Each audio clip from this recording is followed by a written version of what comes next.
Assalamualaikum warahmatullahi wabarakatuh. Anak-anakku kelas 8 sekalian, SMP Negeri 6 Purwodadi yang Bu Nuria banggakan. Salam jumpa dengan Bu Nuriasih dalam pembelajaran daring mata pelajaran pendidikan agama Islam dan budi pekerti. Salam sehat dan tetap sehat walaupun dalam keadaan pandemi. Tetap semangat belajar dan jangan lupa tetap laksanakan 5M. Memakai masker, mencuci tangan, menjaga jarak, menghindari kerumunan, mengurangi mobilitas di luar rumah. Anak-anakku sekalian, pada pertemuan pertama ini, Bu Nuria akan mengajarkan tentang meyakini hari akhir, mengakhiri kebiasaan buruk. Yang harus kalian pelajari pada pembelajaran pertama ini adalah tentang pertama, pengertian hari akhir, pengertian iman kepada hari akhir, firman Allah tentang hari akhir, macam-macam hari kiamat, tanda-tanda datangnya hari kiamat, serta yang terakhir, peristiwa setelah hari kiamat. Pengertian hari akhir. Hari akhir disebut juga dengan hari kiamat. Mempunyai pengertian hari di mana seluruh alam semesta beserta isinya hancur lebur, yang bernyawa dimatikan oleh Allah, yang tidak bernyawa dibinasakan oleh Allah.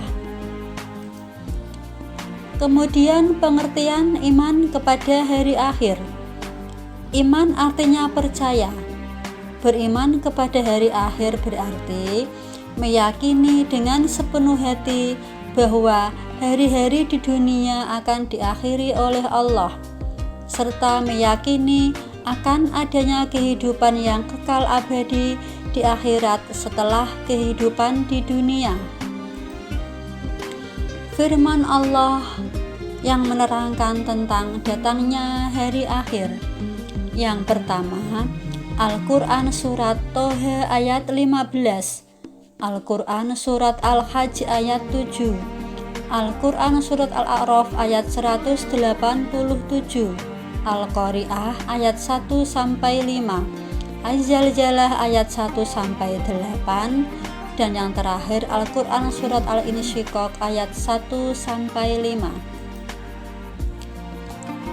Al-Quran Surat Toha ayat 15 berbunyi sebagai berikut. A'udzu billahi minasyaitonir rajim. Bismillahirrahmanirrahim. Inna sa'ata atiyatun akadu ukhfiha litujza kullun nafsim bima tas'a, yang artinya sebagai berikut. Sesungguhnya hari kiamat itu akan datang.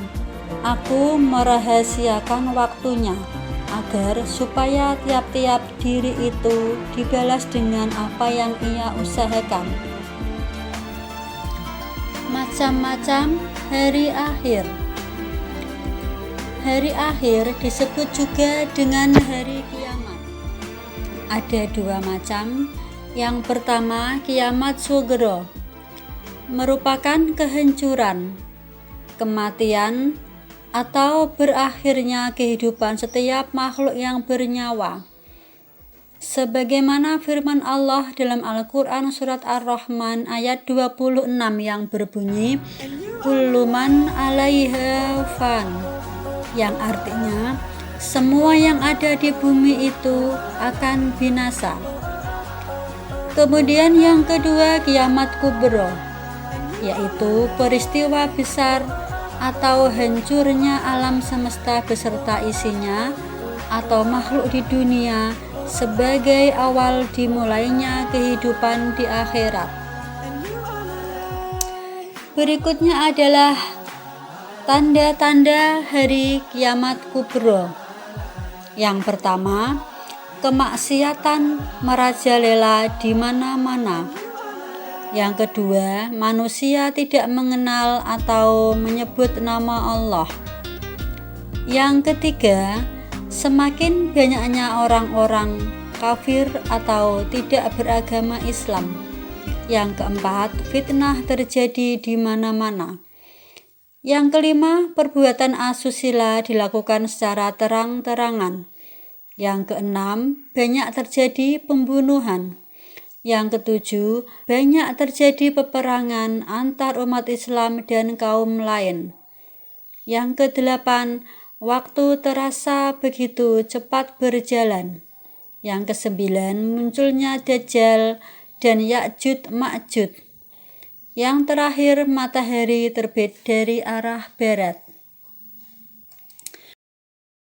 Setelah hari kiamat akan ada tahapan-tahapan kehidupan yang terjadi yang kekal dan abadi. Di antaranya adalah alam barzah, yaitu alam kubur, di mana tempat manusia setelah meninggal dimakamkan, dikuburkan, yang dinamakan alam kubur. Yang kedua, yaumul ba'as, hari kebangkitan. Setelah manusia dikuburkan, dimakamkan di alam kubur, kemudian setelah hari akhir, setelah hari kiamat, manusia dibangkitkan dari alam kubur. Berikutnya yaumul mahsyar, hari perkumpulan, di mana setelah dibangkitkan dari alam kubur, manusia-manusia tersebut dikumpulkan menjadi satu di padang mahsyar. Yaumul hisab, hari perhitungan. Setelah dibangkitkan dari alam kubur, dikumpulkan di padang mahsyar, lalu dihitung amalnya. Antara amal yang baik dan amal yang buruk itu lebih banyak yang mana? Yaumul mizan, hari pertimbangan, di mana manusia ditimbang oleh Allah amalnya masing-masing.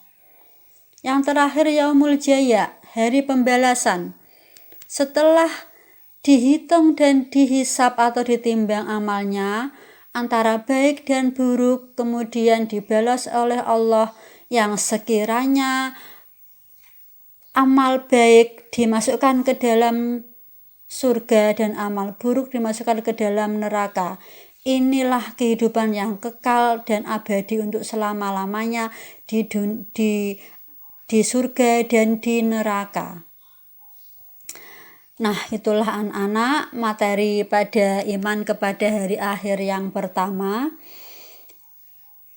Dari sini mudah-mudahan anak-anakku sekalian bisa mencerna dan bisa meninggalkan perbuatan yang buruk, mengakhiri yang buruk, karena kita di dunia hanyalah sementara, tetapi hidup di akhirat itulah yang akan kekal selama-lamanya. Kita jadikan di dunia sebagai ladang amal, perbuatan amal, menjalankan amal yang baik, agar kelak kita hidup di akhirat di tempat Allah di surga untuk selama-lamanya. Amin ya robbal alamin. Terima kasih. Sampai jumpa lagi pada pembelajaran berikutnya pada bab yang sama, KD dan materi yang berbeda. Wassalamualaikum warahmatullahi wabarakatuh.